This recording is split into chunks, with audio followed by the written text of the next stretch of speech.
Hi, my name is Rory Brophy.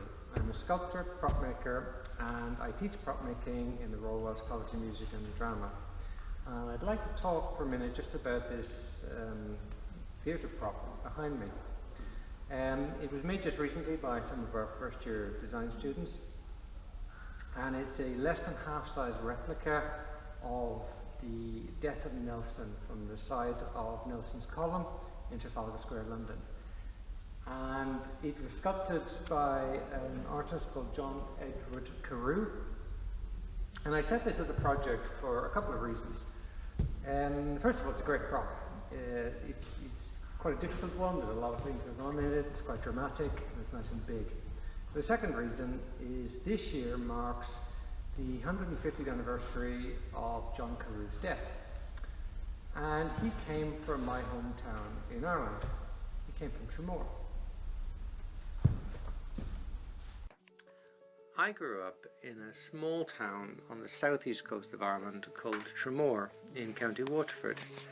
It's a small seaside town. It has a beautiful beach. It's very, very pretty.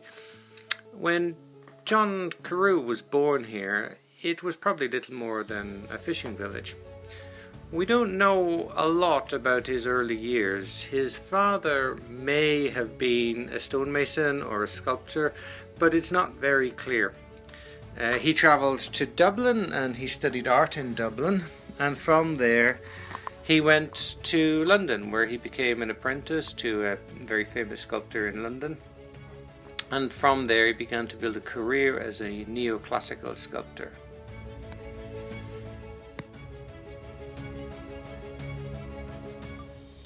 He was a very skilled and prolific sculptor, and his work can be seen all over England, particularly around the London and Brighton area. Petworth House is well worth a visit. It is a huge collection of some of his most spectacular work. But perhaps he's best known for one of the 4 giant bronze panels on the side of Nelson's column in Trafalgar Square. It is a huge piece of art.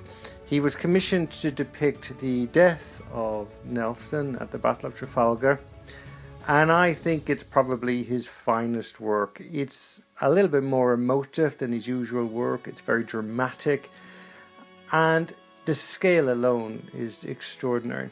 So if you're in Trafalgar Square, it's well worth a visit.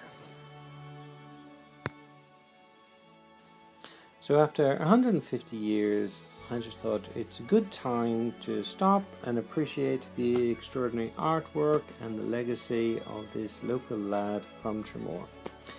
So we built a replica of one of his most famous pieces, and it's going to be exhibited in Cardiff for about 4 weeks. So if you are anywhere close to the Limbury Gallery in Cardiff, pop in and see it.